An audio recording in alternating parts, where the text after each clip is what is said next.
On March 27, 1980, Nelson Bunker Hunt woke up one of the richest men on Earth. By the end of the trading day, he was watching $2 billion evaporate in real time, not because of a bad bet, not because of fraud, but because the people running the game changed the rules while he was winning. His response, delivered to reporters who expected tears or silence, was this: $1 billion isn't what it used to be. That line has lived for 40 years. But what's behind it? The ambition, the paranoia, the sheer audacity of what the Hunts tried to do is a story that gets stranger and more uncomfortable the closer you look. Nelson Bunker Hunt was born in 1926 into a family that was already mythically wealthy, which meant he spent his entire life trying to prove he deserved it.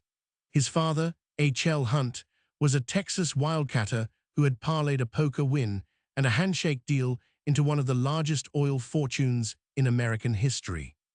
The old man was eccentric in the way that only men with unlimited resources can be. He wrote a novel about his own utopian political philosophy, ate lunch out of a paper bag every day no matter where he was, and produced children across multiple simultaneous families with a cheerfulness that scandalized even mid-century Texas.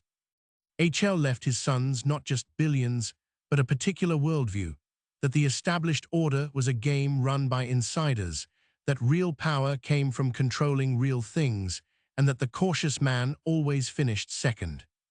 Bunker, nobody called him Nelson, absorbed all of it. He was not a polished man. He was heavy-set, soft-spoken, deeply suspicious of Eastern financial establishments and the federal government in roughly equal measure.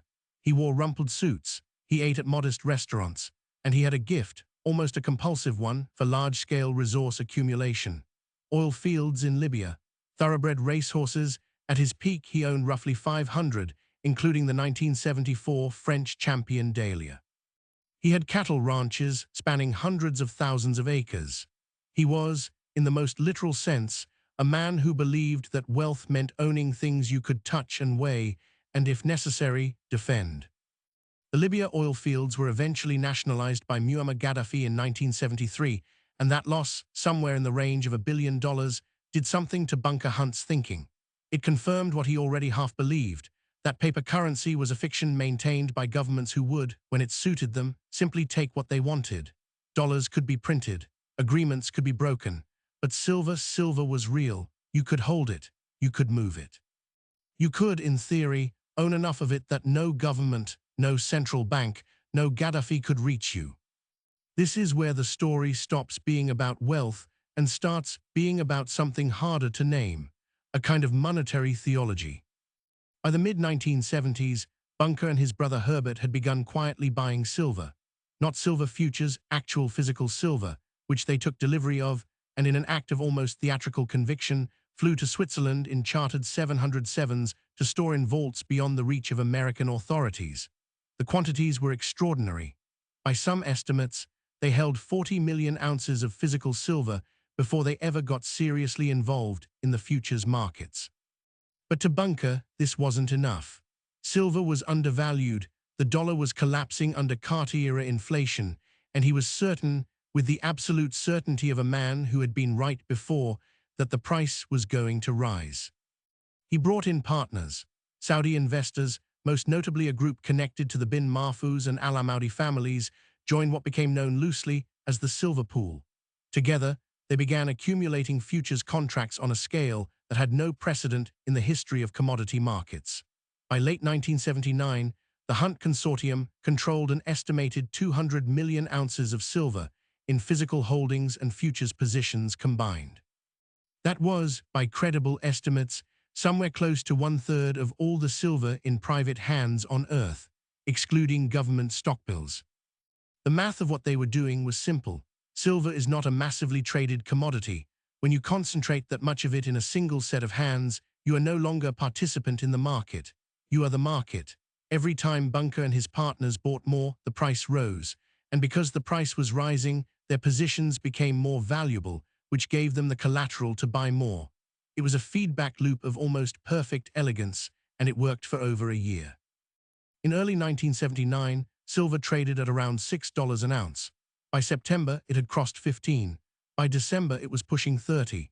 And in January 1980, it hit $50.17 an ounce, an 800% increase in roughly 12 months. The Hunt family's silver position, at its peak, was estimated at $4.5 billion. They were, depending on how you measured it, potentially among the richest private individuals on the planet. The penthouse suite at an unnamed Dallas hotel, a $125 million bid for a single painting at auction, racehorses bought for sums that made European breeders weep and marvel. These are the details from that era, and they point to something important. Bunker Hunt did not spend like other men. He accumulated. The horses were an investment. The silver was an investment. Even at the height of his wealth, he kept eating lunch out of a paper bag. He was not a man intoxicated by luxury. He was intoxicated by scale, which made what was coming harder, in some ways, to absorb. Because while the Hunts were buying, the people on the other side of the trade were screaming. The commodity exchanges in New York, COMEX, and the Chicago Board of Trade were facing a crisis. Dealers who had sold silver futures to the Hunts were looking at losses that threatened to bankrupt them. The cost of silver was affecting photography companies, jewelers, electronics manufacturers. The Federal Reserve was watching inflation spike and couldn't fully contain it, partly because silver and gold were signaling a panic about the dollar. And the commodity exchanges themselves were holding margin obligations from the Hunts that were becoming almost impossible to process. The pressure to act was immense. And on January 7, 1980, just days after silver peaked, COMEX and the Chicago Board of Trade took a step that was, depending on your perspective, either a necessary intervention to protect markets from manipulation or a rule change designed explicitly to destroy one set of players who had beaten the house. They called it Silver Rule 7. The exchanges announced that traders could only liquidate existing positions, no new purchases on margin. Only selling was allowed. In a market already stretched thin by Hunt buying, this was like removing oxygen from a room. Buyers evaporated. Sellers multiplied. The price, which had no fundamental reason to fall other than this regulatory intervention, began to drop. And it dropped fast. $50 in January, $38 by mid-February. The Hunts held on. They took on more loans to maintain their margin calls, borrowing from over 20 banks, including Bark Halsey Stewart Shields, the brokerage that was itself now dangerously exposed to the Hunt position. They seemed to believe, or needed to believe, that the price would recover, that the fundamentals hadn't changed, that silver was still silver. March 27, 1980, Silver Thursday. The price that morning was around $15 an ounce. The Hunts could not meet their margin calls. Bark Halsey, now on the edge of insolvency itself, began liquidating Hunt positions. Other brokers followed. The selling was automatic and merciless. By the end of the day, silver had fallen nearly 50% in 4 sessions. The paper value of the Hunt family's position had been cut from $4.5 billion to something approaching $2 billion, a loss of more than $2 billion in roughly 96 hours. The U.S. financial system had come uncomfortably close to a systemic crisis. Several major brokerages were technically insolvent. The Federal Reserve, under Paul Volcker, had to coordinate an emergency rescue package, not for the Hunts, but for the banks and brokers who had lent to them. A billion-dollar line of credit was ultimately arranged through a consortium of banks to allow the Hunts to unwind their positions without triggering a broader collapse. Even in bankruptcy, Bunker Hunt was too big to be allowed to fail carelessly. The subsequent years were a long, grinding legal process that matched the scale of the original drama. The Commodity Futures Trading Commission filed charges. The Peruvian government, which had invested in silver futures through state enterprises, sued the Hunts for price manipulation. Individual investors who had bought silver during the run-up and lost everything when it crashed brought suits. In 1988, a civil jury in New York found Nelson Bunker Hunt and Herbert Hunt liable for conspiracy to corner the silver market and awarded the plaintiff, a Peruvian silver company called Minpico, damages that, with interest, ultimately totaled around $134 million. And in 1988, Bunker Hunt filed for personal bankruptcy. His declared debts were roughly $2.5 billion. His declared assets were a fraction of that. It was the largest personal bankruptcy in American history at that time. The horses were sold. The ranches were sold. The paintings were sold. Everything that could be liquidated was liquidated. Here is where the moral calculus becomes genuinely difficult. The official verdict, rendered by a court, was that the Hunts conspired to manipulate a market. That is not speculation, it is legal finding. And the harm they caused was real. Silver-dependent industries paid inflated prices for months.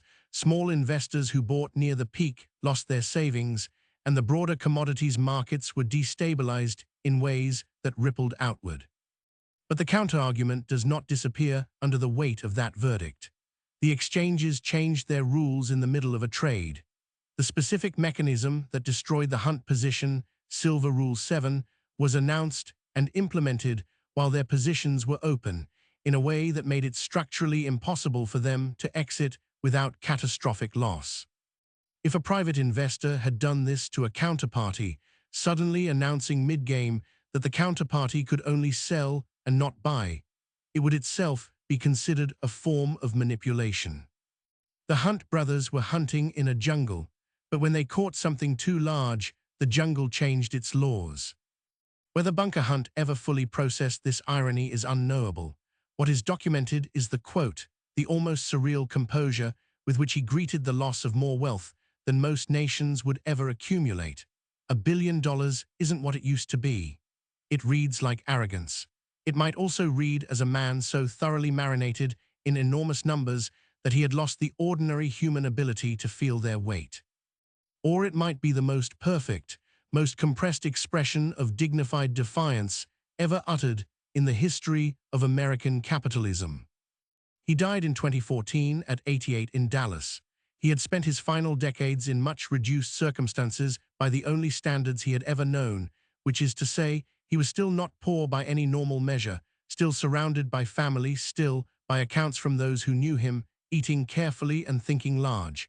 The racehorses were gone. The silver was gone. The billions were gone. But the conviction that paper money was a lie and that real things were the only safe harbor, that, reportedly, never left him. There is something in this story that resists easy resolution. The Hunts were not ordinary speculators. They were not day traders chasing momentum. They were men with a genuine, if extreme, monetary philosophy who built a position so large it threatened the infrastructure of the markets themselves, and who were then crushed by that infrastructure in an act of institutional self-preservation that was legal, arguably necessary, and almost certainly designed with them specifically in mind. The silver market recovered, slowly and then eventually in spectacular fashion decades later when silver climbed toward $50 again in 2011. The Hunts were not there to see it. They had been removed from the table. What does it mean to be right about the thing and still lose everything? To have correctly identified silver's undervaluation, correctly predicted the inflationary pressure, correctly sensed that paper currency was weakening, and to have been destroyed anyway, not by the market's judgment of your idea, but by the market's judgment of your size. That question doesn't have a clean answer. It rarely does when the story involves someone simultaneously sympathetic and culpable, simultaneously visionary and reckless, simultaneously a victim of power and a wielder of it. Bunker Hunt accumulated 1/3 of the world's private silver supply and lost $2 billion in a week.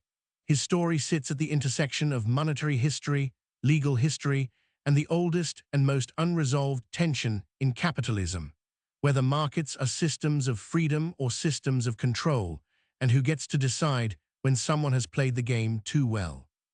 He ate out of a paper bag his whole life. He tried to own the silver of the world, and then it was gone. That might be the only thing about this story that's truly simple.